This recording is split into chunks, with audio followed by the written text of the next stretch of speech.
This is the situation at the end of April 1941.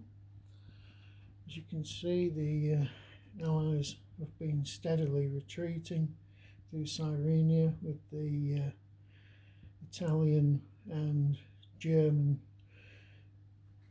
units, well, the good German and Italian units pressing rapidly behind them. Germans have made a couple of attacks against the Allied sort of rear guards, but not been able to make any sort of impact on them. And you can see that they are very close behind.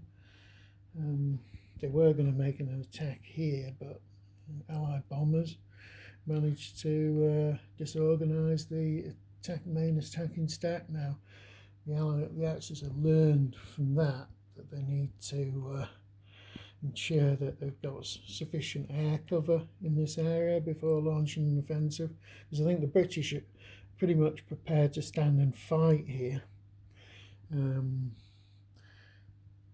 They are outnumbered, but they've got the advantage of being on the defence, and they're also falling back on their supplies here.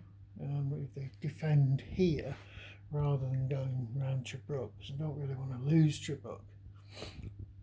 I did think about putting minefields down, but you can't put minefields down to 1942, so put that one out of the way. Axis main supply now is coming via Benghazi. Obviously things are going to Tripoli first, but then they're being coastally shipped to Benghazi. So at the moment we're just churning out supply from Tripoli to Benghazi by the coastal routes. Remember, that's doubled, so to move one SP costs half a coastal transport point.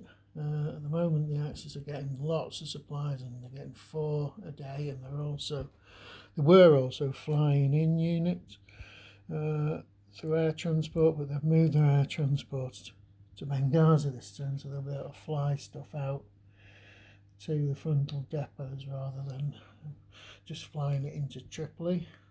The flare corps we're keeping intact to try and keep the Malta garrison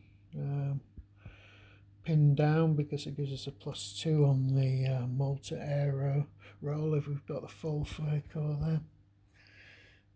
And that obviously reduces the amount of supply the Axis can get across the Mediterranean. In terms of the Allies, the Greek war started and went into a fighting phase and very quickly ended, and we've managed to get some of our units back, but several units were destroyed, and several units ended up in the dead pile as well.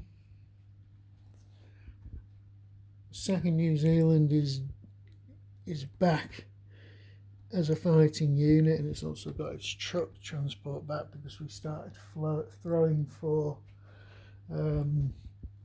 Allied variable reinforcements on the 26th, and we actually got a PAX and an EQ. We used the EQ to PAX being an infantry, EQ is any sort of equipment. We use the equipment to rebuild the New Zealand organic trucks, which were destroyed in Greece. So all in all, it looks like there's going to be a bit of a fight in the desert, historically much further to the west than it historically took place. I don't know if it's a mistake for the Allies to be challenging the Axis this far out from Tobruk, which is our main supply conduit, though we have got a little supply area here where we can move to. It's only got a port. No, I can't use 2. No, I can't use any of those ports. They're not got big enough capacity. That's the only one that would have limited supply, and it's not really much use there.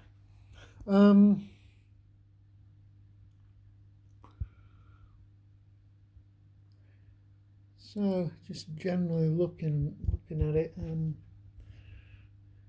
two sides are pretty much evenly matched. I know the Germans will be getting their armoured units. It's the 15th Panzer at the moment, is operating without armour. It's got an anti-tank unit there.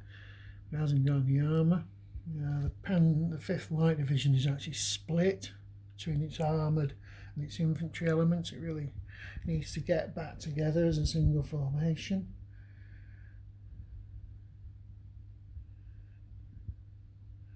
Now, so here's a summary for the situation at the moment.